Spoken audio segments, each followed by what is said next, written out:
tambahan di tahun 2024 ini yaitu kita mencoba untuk melakukan identifikasi soal indeks desa.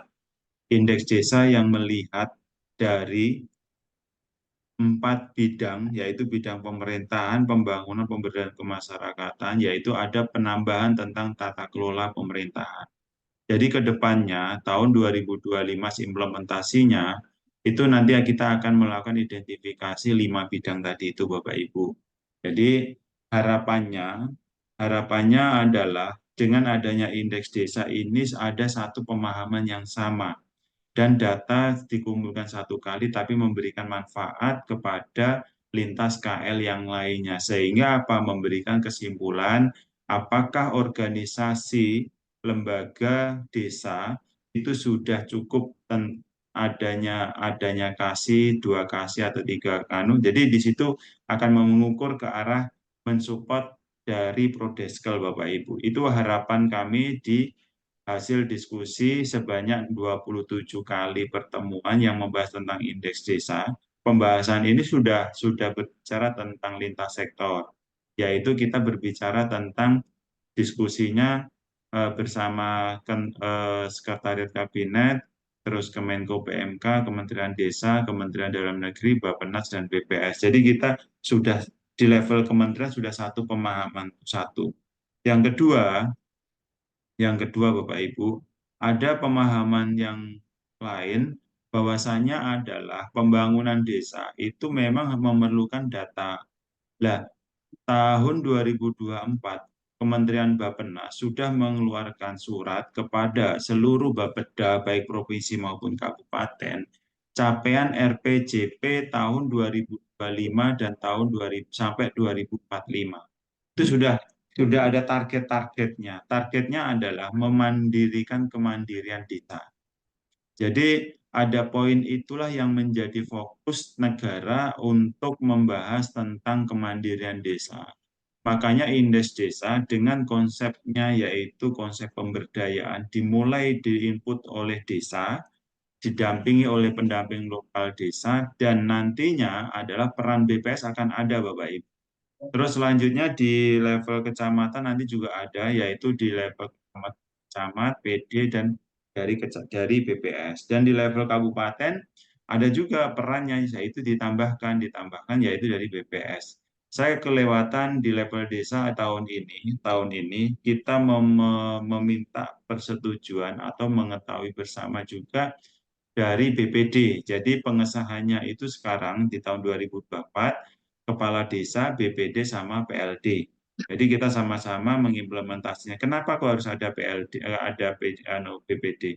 Karena harapan kami adalah sebagai pengalaman yang tahun ke tahun, BPD di saat melakukan pembahasan di musyawarah desa tidak tahu masalahnya yang hasil pemutakhiran. Makanya kita mencoba memberikan suatu informasi baik kepada BPD ini loh yang bisa dijadikan untuk musyawarah desa. Jadi rekomendasi rekomendasi apa saja yang menjadi intervensi di level desa bisa dijadikan preferensi di level desa. Itu Bapak Ibu yang harus kita pahamin. Tadi saya sampaikan ini ada indeks-indeks yang ada di desa, ada IDM, ada indeks desa maupun ada Prodeskel. Sekarang pada posisi saat ini di 2024 kita udah bersatu nih. Dengan syarat apa? Syaratnya adalah pemutakhirannya harus seperti ini, tadi yang saya sampaikan. Jadi di tahun 2024 konsep inilah pemutakhiran data dimulai dari desa. Itu. Kalau kalau untuk data ini Bapak Ibu, data ini kalau berdasarkan data Podes kami di awal sudah menyampaikan ini akan amat berat. Karena apa? Anggaran negara kita ini selalu berubah-ubah. Maka dengan konsep pemberdayaan ini kita akan mengetahui data ini diketahui oleh level desa, di level kecamatan, kabupaten dan provinsi dan harapannya seperti ini Bapak Ibu. Harapannya adalah data ini bisa dimanfaatkan untuk 6 manfaat ini. Karena kalau mau pakai data yang data Podes, kita cuma tahu mengidentifikasi dan menentukan status. Tetapi kita tidak akan tahu capaian untuk mengukur RPJMN kita sudah tercapai atau belum. Karena apa? Karena konsepnya adalah data akan dikirim ke pusat, nanti pusat mengolah, terus setelah mengolah mengeluarkan statusnya. Kalau posisi kita semenjak tahun 2019 sudah kita rubah, yaitu diidentifikasi langsung oleh desa dan desa langsung tahu apa statusnya. Dan setelah keluarnya status, baru keluar rekomendasinya itu untuk apa. Lah rekomendasi di sinilah yang dijadikan kebijakan untuk anggaran dan untuk koordinasi. Yang paling akhir sebenarnya mengukur RPJMN. Jadi setelah keluarnya status, kita udah tahu, oh capaian target RPJMN 2024 kita udah tercapai. Oh belum tercapai di wilayah ini, berarti ada strategi. Berarti kita harus mengimplementasikan rekomendasi. Rekomendasi di level desa tujuannya memang untuk memberikan suatu bahan informasi kepada desa pada saat musyawarah desa. Ingat, pada saat pas syarat pembahasan RKP desa itu kan kita di dalam Permendes tahun 2021 tahun Permendes 21 tahun 2020 itu kan menginformasikan bahwasanya melakukan eh, memastikan bahwa target dari RPJMDes itu sudah tercapai atau belum, melakukan pencermatan. Jadi hal-hal itulah yang dilakukan supaya menjadi perhatian di level desa pada saat pas pembahasan musyawarah desa. Kalau di level kementerian di setiap tanggal 15 Juli data ini kita sampaikan ke DJPK. Itu tujuannya Pak untuk mensupport perhitungan dana desa. Selain itu juga selain perhitungan dana desa, ada data yang di level kabupaten digunakan untuk mensupport dana transfer ke daerah. Jadi dana transfer ke daerah itu juga menjadi salah satunya untuk mengambil dari data skor atau rata-rata di level kabupaten dan provinsi. Itulah Bapak Ibu yang selama ini kita tidak pahami. Terus instrumen koordinasi yang di poin 6 ini. Di poin 6 ini tujuannya adalah kita membangun instrumen koordinasi. Kalau di level kabupaten, kita umpama Bapak Ibu ada sebagai salah satu tim TAPM kabupaten, disitulah yang tugasnya melakukan koordinasi ke lintas OPD di kabupaten. Melalui siapa? Kita mensupport Dinas PMD ke Bapeda, supaya Bapeda mendistribusikan logusnya sesuai dengan kewenangannya. Yang menjadi catatan penting adalah rekomendasi. Pada saat kita mau melakukan submit atau verifikasi, tolong perhatikan rekomendasi yang muncul di dashboardnya Bapak Ibu itu memang benar-benar belum terfasilitasi. Kalau memang belum terfasilitasi oke, berarti inputannya benar. Tapi kalau memang sudah terfasilitasi kok muncul, berarti tolong dicek kembali. Itu salah satu yang menjadi perhatian kita semua. Selanjutnya sebenarnya ada poin lagi yang harus menjadi perhatian. Kesesuaian dan keterkaitan antara data satu dengan yang lain itu juga harus menjadi perhatian. Terus ini kita sudah menerapkan konsep ini Bapak Ibu. Konsep pemutakhiran model ini semenjak tahun 2017 yang dilakukan 2018 ternyata memberikan dampak positif. Kita perhatikan. Perkembangan status desa, desa mandiri saja, salah satunya adalah desa mandiri di tahun 2016 itu ternyata berdasarkan data Podes, karena tahun 2016 kita belum punya data, pakai data Podes, itu tergambarkan, terpotret bahwa desa mandiri di Indonesia itu sebanyak 174 desa. Setelah kita mempunyai strategi dalam pengorganisasian data, sekarang pada posisi menghasilkan desa mandirinya sudah 11.456. Untuk capaian RPJMN kita adalah meningkatkan yaitu desa berkembang menjadi mandiri 5.000. Oke, nggak ada masalah. Yang sekarang yang menjadi masalah adalah kita untuk mengentaskan bagaimana desa tertinggal menjadi berkembang itu tinggal selisih sekitar diharapkan kurang dari 10.000.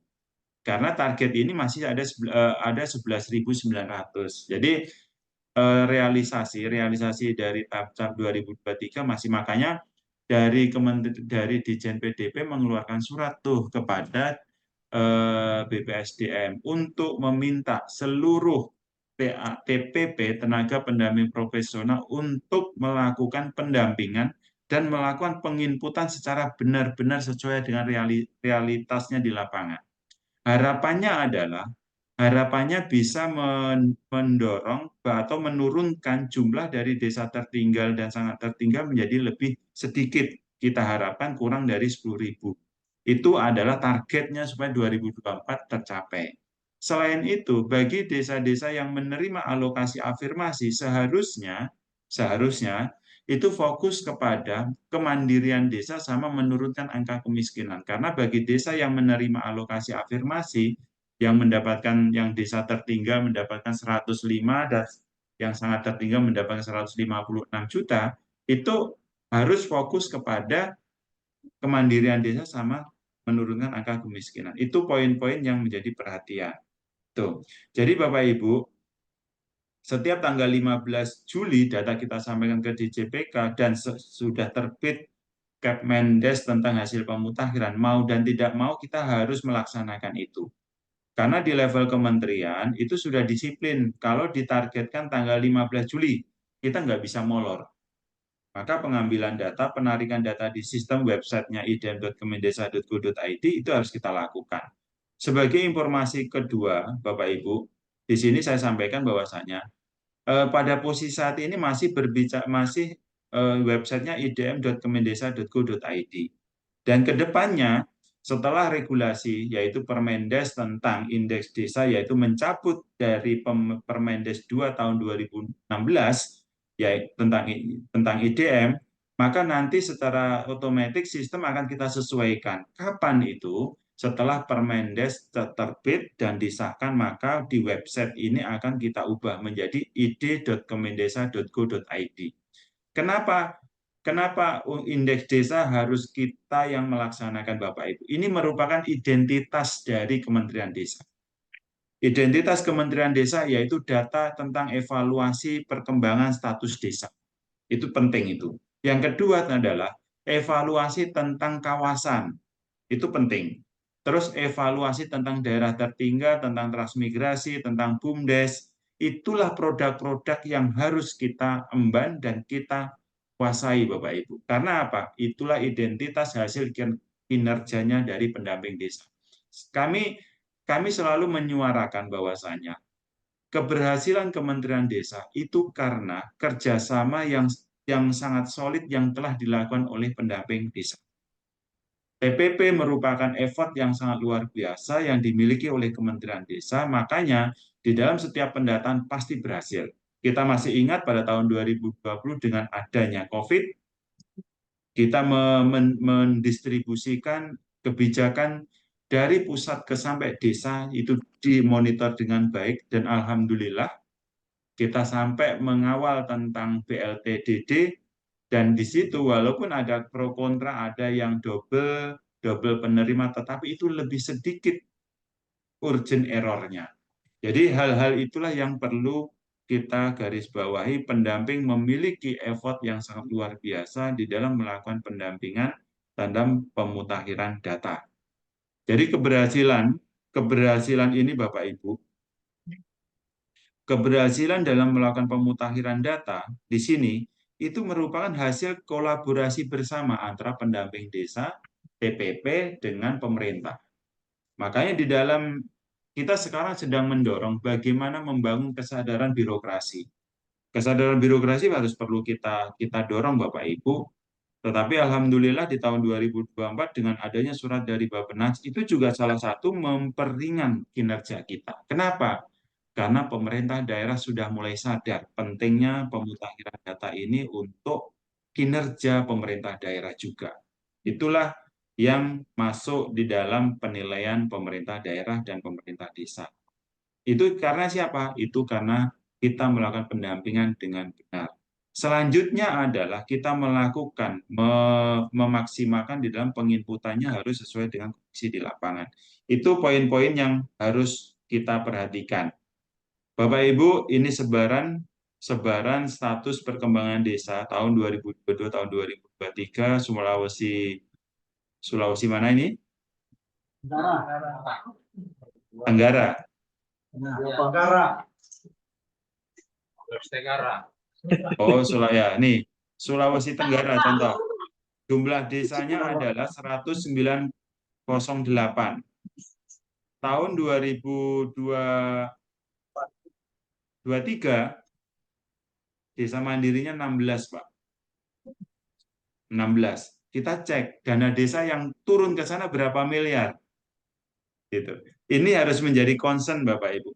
Ini merupakan gebrakan strategis yang dilakukan oleh teman-teman, bahwasanya memang harus dilakukan coaching klinik Bapak Ibu. Coaching klinik di sini selain melakukan pemutahiran data, selanjutnya adalah rekomendasi itu harus terimplementasi dengan baik. Itu poin pentingnya. Tuh. Terus selanjutnya ini sebaran desa penerima desa mandiri di tahun 2023 sebanyak 11.000 ini yang menerima. Tahun 2023 ada 5.225.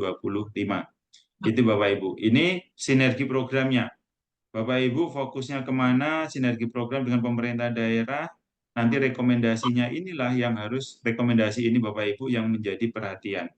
Bapak Ibu, kalau memang Bapak Ibu fokus kepada perkembangan status desa, yaitu ini skor strategi pragmatis ini yang harus terimplementasikan, yaitu rekomendasinya. Saya selalu menyampaikan gini, Dinas PMD atau kecamatan apabila mau mengimplementasikan rekomendasinya, tolong pada saat desa melakukan konsultasi tentang RAPBDes, tolong pastikan rekomendasi itu masuk di dalam RAPBDes.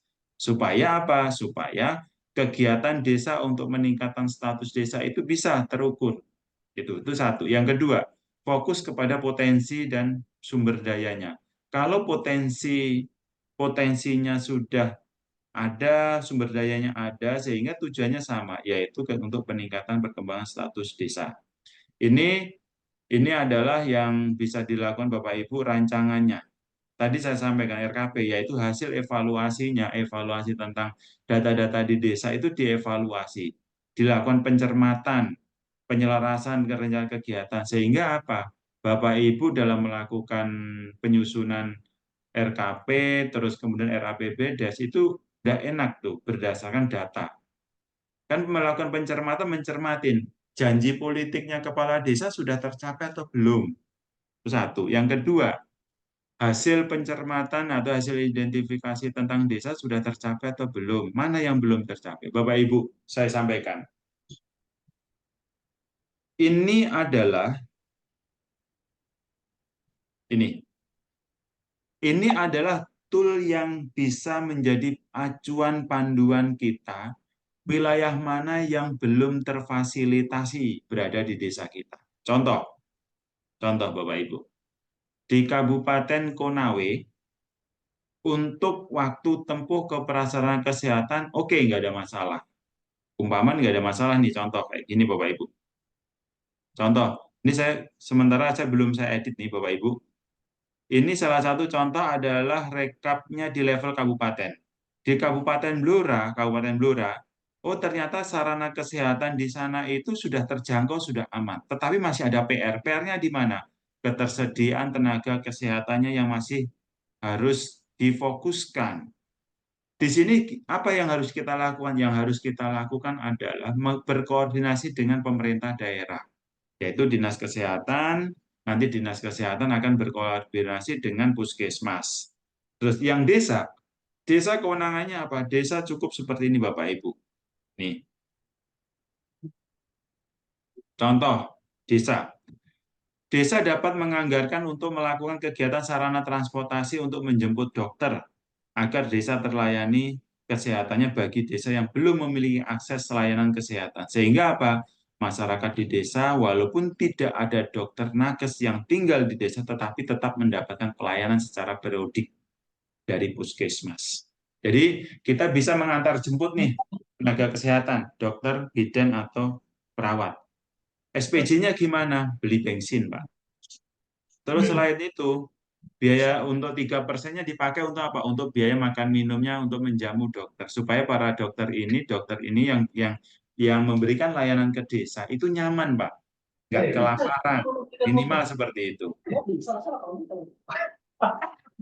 Minimal nggak kelaparan. Jadi itu ini adalah yang bisa dilakukan oleh desa. Yang tidak bisa dilakukan desa adalah apa? Menggaji dokter nggak bisa. Mengontrak dokter nggak bisa. Mengontrak bidan nggak bisa. Yang bisa apa? Yang tadi saya sampaikan. Mengantar jemput, itu bisa. Untuk makan minum bisa. Itulah bedanya bandingkan yang menjadi kewenangan desa. Itu Bapak Ibu. Tolong menjadi perhatian. Jadi Bapak Ibu, ini adalah ini poin-poin ini yang menjadi koreksi kepala desa. Apakah saya dalam melakukan kepemimpinan saya, mana yang belum terfasilitasi? Maka apa? Di dalam hasil pengukuran Bapak Ibu muncullah rekomendasi. Rekomendasinya modelnya kayak gini Bapak Ibu. Kayak gini. Tadi saya sampaikan. Contoh ini. Kalau ini ada centang, ini warna, ini nilai 0,33, berarti coba dicek apa penyebab ini kok punya warna. Oh, penyebabnya adalah nakesnya kurang atau tenaga kesehatannya belum memberikan fasilitas. Itu menjadi koreksi kita sebagai seorang pemimpin. Saya harus membangun komunikasi dengan puskesmas supaya apa? Puskesmas, tenaga kesehatan memberikan layanan ke desa saya. Di situ tujuannya kita melakukan pengukuran. Harapannya adalah dapat dijadikan alat ukur Bapak Ibu dalam memimpin. Itu. Jadi seorang kepala desa sebelum melakukan tanda tangan berita acara, tolong pelajari. Tolong pelajari rekomendasi ini. Rekomendasi ini memang benar-benar belum ada atau belum terfasilitasi dengan baik di desa. Kalau memang benar belum, oke, silakan Bapak bertanda tangan. Tapi kalau, oh ini sudah terfasilitasi di desa, maka yang harus Bapak Ibu lakukan adalah perbaikan kuesionernya. Itu Bapak Ibu yang menjadi perhatian. Ya, jadi seorang kepala desa, tolong pastikan atau dari BPD, tolong pastikan rekomendasi ini memang benar-benar belum terfasilitasi di desa. Itu salah satu contoh kegiatan-kegiatan. Ini salah satu adalah ini rekomendasinya Bapak Ibu. Rekomendasinya kalau di sini muncul usulan kegiatannya, terus tinggal nambahin uangnya. Kalau pengen untuk memudahkan, oh ini saya kasih 30 juta, oh ini saya beli 3 juta, oh ini kegiatannya saya kasih ini. Jadi Bapak Ibu udah punya tuh rincian untuk penyusunan APBDes untuk kegiatan ini masuk di dalam daftarnya RAPBDes. Itu udah kita konsep dari tahun 2020. Tujuannya memang kami melakukan pemutakhiran data untuk memudahkan di desa dalam menyusun RAPBDes-nya. Itu. Pemutakhiran data di tahun 2024 tambahannya adalah ini untuk kuesioner indeks desa. Di kuesioner indeks desa ada pertanyaan yang atau terumus itu tidak usah diisi. Yang diisi adalah yang warna putih. Yang warna putih. Karena apa? Dia yang di sini itu otomatis dia tercopy dari kuesioner di atasnya. Seperti itu. Perbedaan antara pertanyaan di kuesioner IDM sama indeks desa adalah kalau di IDM berbicara tentang akses kesehatan, itu hanya menunjukkan jarak atau menunjukkan waktu. Tetapi kalau di indeks desa melihat 3 poin, yaitu jaraknya dilihat, waktunya dilihat, dan ketersediaan transportasinya dilihat. Jadi dana desa udah mau masuk tahun ke-11, tahun ke-10 masuk ke tahun ke-11, itu kita udah meningkatkan untuk model penilaiannya. Makanya apa? Penilaian untuk mengevaluasi desa berkelanjutan, itulah tugasnya kita di level kementerian untuk menaikkan tingkat model evaluasinya. Seperti itu Bapak Ibu. Ini salah satu yang menjadi penilaiannya. Jadi Bapak Ibu, secara singkat saja, waktu tempuh yang diharapkan ada 30 menit. 30 menit ke sarana kesehatan terdekat. Terus tersedianya tenaga bidannya satu, lebih dari satu, dokter lebih dari satu, perawatnya lebih dari 5 yang memberikan layanan. Jadi yang diukur adalah yang memberikan layanan, yang tidak memberikan layanan tidak diukur. Untuk Poskesdes, Polindes, atau Posyandu itu jaraknya kurang lebih 500 meter.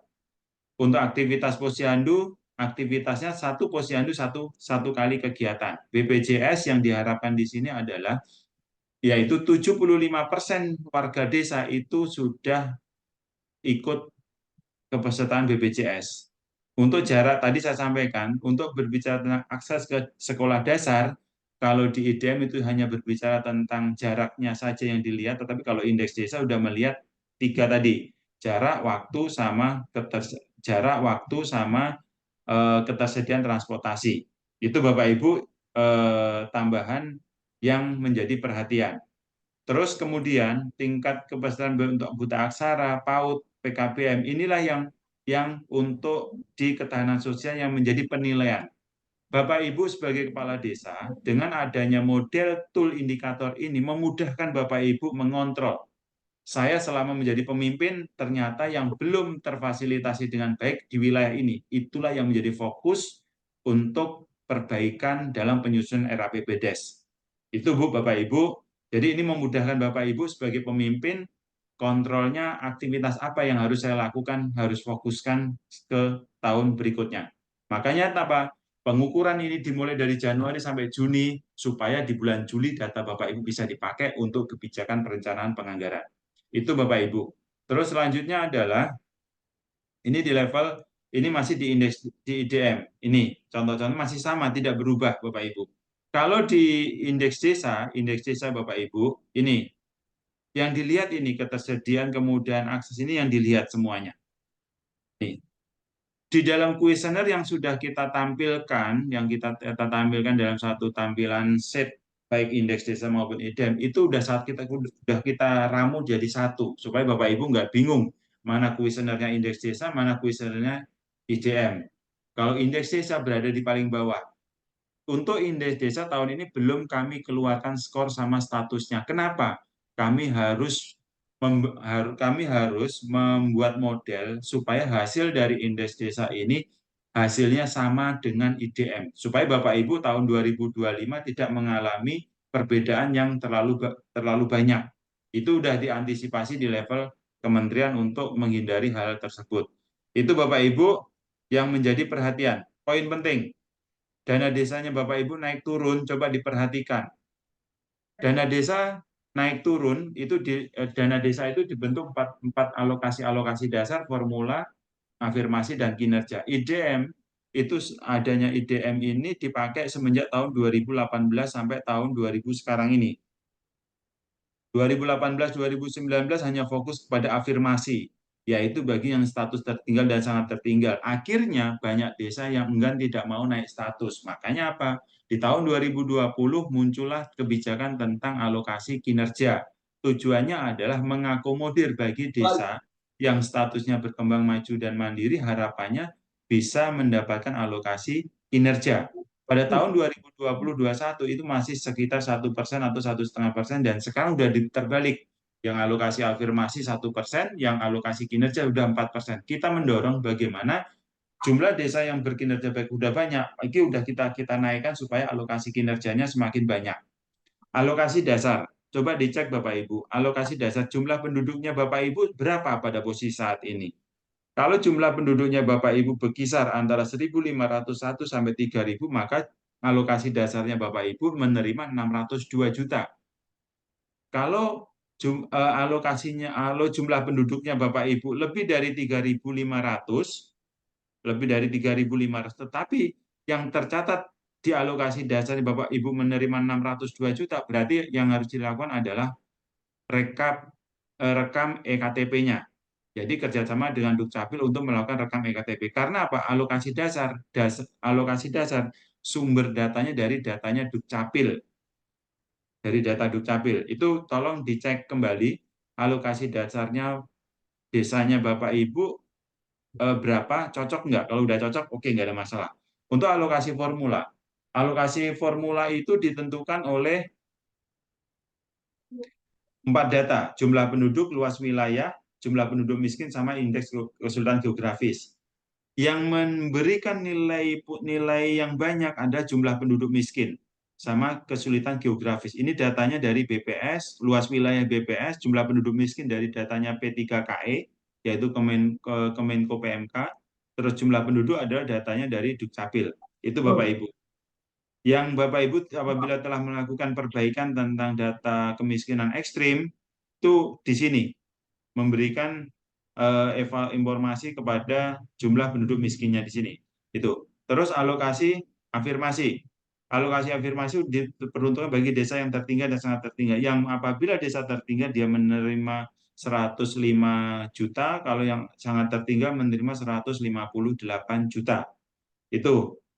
Terus dengan jumlah penduduk miskin tertinggi. Di sini negara memberikan alokasi afirmasi, tujuannya apa? Tujuannya adalah desa-desa yang menerima alokasi afirmasi, dia fokus kepada kemandirian. Ini Bapak Ibu, ya kan? Penyebaran desa penerima AA yang bertambah akan mempercepat upaya kemandirian dan pengentasan dari desa tertinggal. Harapannya begitu. Yang satu, yang kedua, untuk digunakan untuk penurunan angka kemiskinan. Itu Bapak Ibu. Jadi bagi desa yang menerima alokasi afirmasi diharapkan mampu berupaya untuk kemandirian desa dan menurunkan angka kemiskinan. Harapannya seperti itu.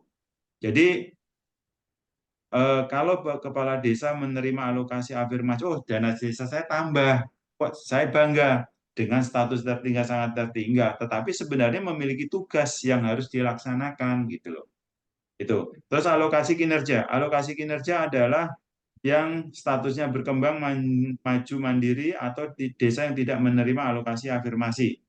Yang apabila, ini Bapak Ibu, pemerintah daerah apabila mengirimkan data, Pemda mengirimkan data, maka kalau desa menerima 260 juta. Tapi kalau pemerintah daerah tidak mengirimkan data, maka desa hanya menerima 208 juta.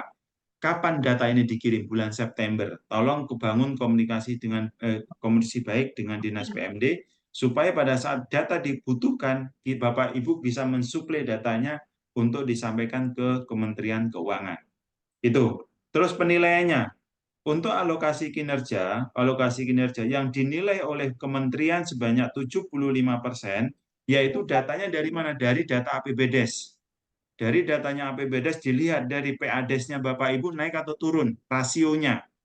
Yang dikatakan rasio adalah perbandingan. Contoh, kalau tahun 2022 PADes-nya Bapak Ibu 2 juta, tahun 2023 kalau tetap 2 juta berarti rasionya 0. Rasionya 0. Yang diharapkan adalah ada peningkatan Bapak Ibu. Kalau 2 juta naik menjadi 2.500.000 berarti rasionya Bapak Ibu 50%. Seperti itu Bapak Ibu. Terus kemudian status operasional BUMDes.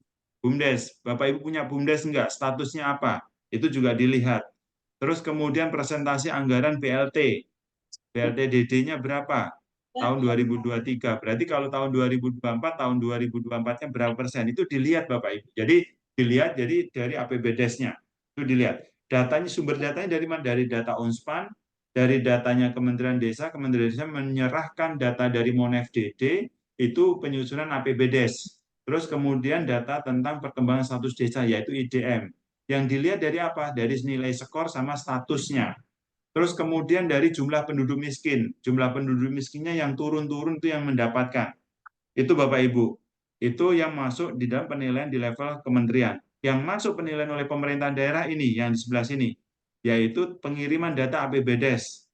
APBDes tahun 2021, 22, 23. Berarti kalau tahun 2024 ada APBDes tahun 2024. Keberadaan peraturan desa tentang RPJMDes-nya ada, itu pasti ada. Kalau nggak ada, susun. Karena itu menjadi penilaian. Terus RKP desanya dan perubahannya ada enggak? Terus LRA di bulan Desember tahun 2002, berarti 2022 tahun 2023 disiapkan. Terus DTH atau RTH-nya bulan Desember tahun 2022 ke 2023 juga disiapkan Bapak Ibu. Terus keberadaan dokumen anggaran kas, ya rencana anggaran kas itu disiapkan. Kalau perlu di scan Bapak Ibu bisa diperlukan sudah terkirim tuh. Terus ketersediaan infografis atau media informasi tentang APBDes. Ini ngambilnya dari datanya IDM. Karena apa? Di sini masih ada sekitar 3%-an atau 5.600 sekian desa yang belum mempublikasikan. Itu juga. Terus kemudian tingkat prevalensi stuntingnya itu juga dilihat. terus jumlah anak tidak sekolah untuk tingkat dasarnya dan sampai menengah berapa, terus jumlah kematian bayi melahirkan ada apa enggak. Itu dilihat Bapak Ibu. Data-data itulah yang terus kemudian implementasi Cash Management System CMS pada sistem pengelolaan keuangan.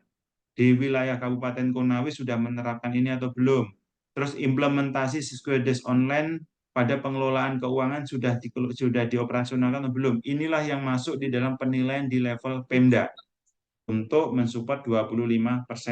Apabila Pemda tidak mengirim datanya, maka ini Bapak Ibu yang tadi saya sampaikan, maka desa hanya menerima 208 juta. Tapi kalau Pemda mengirimkan datanya, desa yang alokasi kinerjanya mendapatkan 260 juta. Itu Bapak Ibu yang bisa saya sampaikan. Terus selanjutnya adalah poin penting di sini, penghentian dana desa, penghentian atau penundaan dana desa itu artinya ada beberapa kasus. Apabila kepala desanya melakukan penyalahgunaan keuangan, terus desa mengalami permasalahan administrasi. Ini termasuk ditunda. Terus penyalahgunaan wewenang, bupati atau wali kota mencopot kepala desa, terus terdapat indikasi penyalahgunaan keuangan desa itu bisa ditunda atau dihentikan oleh kepala desa. Ini ada beberapa poinnya. Itu ya Bapak Ibu. Selanjutnya adalah saya akan